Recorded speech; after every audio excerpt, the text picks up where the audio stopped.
Eu gosto de dizer que Deus não tem netos, muito menos bisnetos. Deus só tem filhos. E por que eu gosto de dizer assim? Porque às vezes a pessoa já vive numa família convertida, numa família cristã, numa família que realmente aceitou Jesus como seu Senhor, como seu Salvador e vive a sua fé. Então, o filho, a filha, estão nessa família, mas eles mesmos não passam por essa conversão. Estão na família.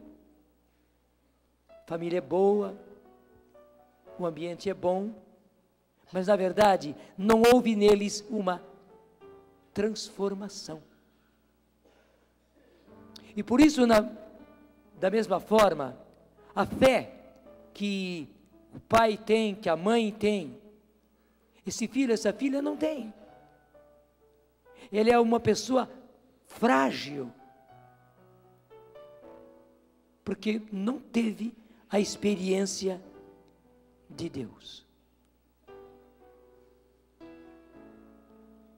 É preciso ser filho, e todos precisam ser filhos, todos precisam passar pela experiência de ser uma nova criatura. É isso que está mostrando a primeira leitura, onde nos fala a respeito de Jacó. Jacó, que é filho de Isaac, e Isaac, que é filho de Abraão. Você se lembra? E nós, durante uma semana inteira, estivemos aqui falando a respeito de Abraão, da fé de Abraão, da transformação que Deus fez em Abraão.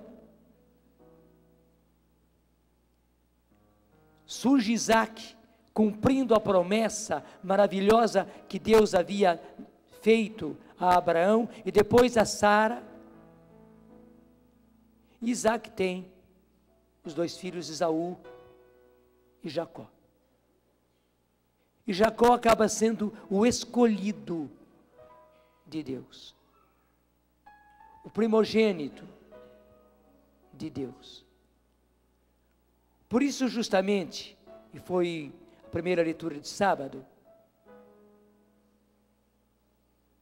Esaú começa a perseguir terrivelmente o seu irmão Jacó, onde até mesmo seu pai, já bem envelhecido, e sua mãe não só recomendam, mas mandam mesmo que ele saia dali, que ele vá procurar o seu tio Labão,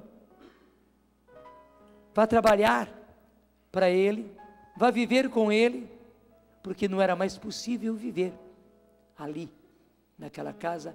Tal era a situação entre os dois irmãos, e ele está a caminho.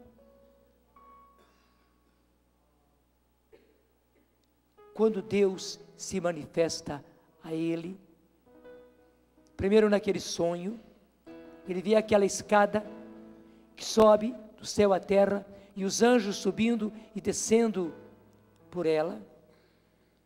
E quando ele acorda bem de manhã cedo, Deus fala com ele do mesmo jeito que falou a Abraão.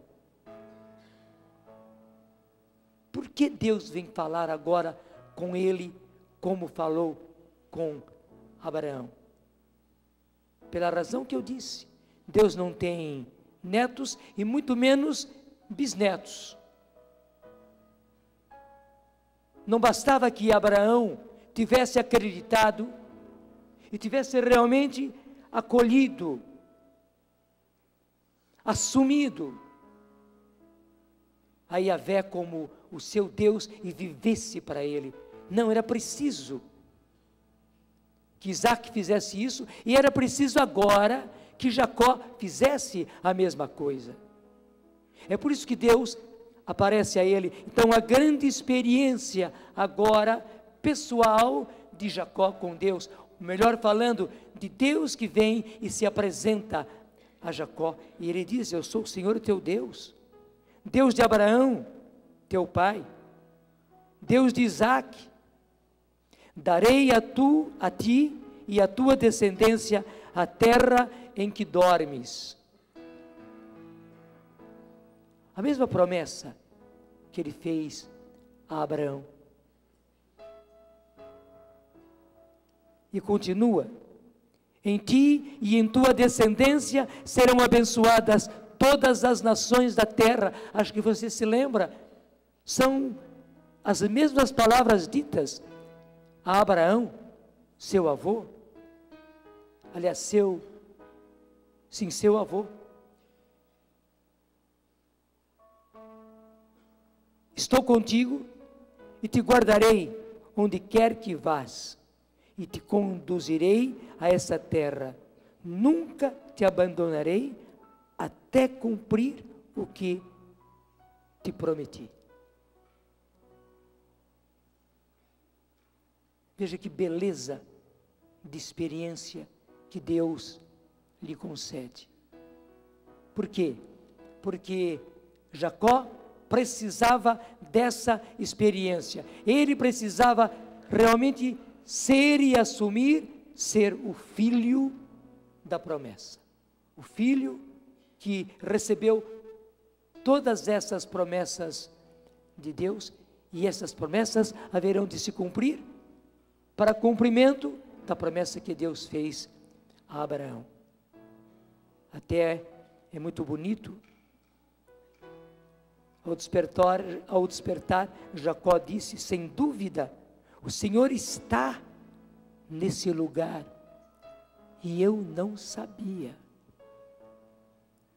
Repete comigo, eu vou dizer, e você vai repetir. Sem dúvida, o Senhor está nesse lugar, e eu não o sabia. Pensando na sua casa, na casa onde você mora, repete comigo: sem dúvida, o Senhor está neste lugar, e eu não o sabia. Porque não é só na igreja, não é só aqui nesse momento da missa, não. É lá na sua casa, é onde você estiver, é onde você trabalha, onde parece que Deus não está. Talvez você trabalhe num lugar muito difícil, onde as pessoas têm todos os tipos de crença, mas tenha certeza, porque você é filho, porque você é filha, e as promessas foram feitas a você, Deus está naquele lugar, somente você não sabia. Talvez até mesmo a sua casa, a sua família, desculpe, tornou-se uma confusão. Os problemas se amontoaram uns sobre os outros, e você não sabe nem mesmo mais pegar o fio da meada, e não sabe, portanto, como sair dessa enroscada toda que tornou-se a sua família, a sua casa. Mas se você crê, você pode dizer sem medo, e eu convido você a dizer: sem dúvida, o Senhor está nesse lugar, e eu não o sabia. Veja bem, apenas eu não o sabia, apenas eu não o sabia, mas Deus está neste lugar. Você pode até perguntar, nesta confusão, nesta bagunça, seja da sua casa, seja do seu serviço, seja quem sabe do grupo que você frequenta, não sei, mas Deus está ali e Ele cumpre a sua promessa. E aliás, a palavra Betel, onde estava justamente Jacó neste momento, quer dizer casa de Deus. Não se chamava Betel, como está aqui na Bíblia. Antes se chamava Luza, mas Jacó mudou o nome de Lusa para Betel, que quer dizer casa de Deus. E diga comigo: a minha casa é a casa de Deus. Eu habito numa Betel. Somente eu não o sabia. Eu trabalho numa Betel. Eu vivo numa Betel. Apenas eu não o sabia. E você pode acrescentar até abraçando o seu coração e dizer: eu vivo numa Betel. Sem dúvida, o Senhor está nesse lugar.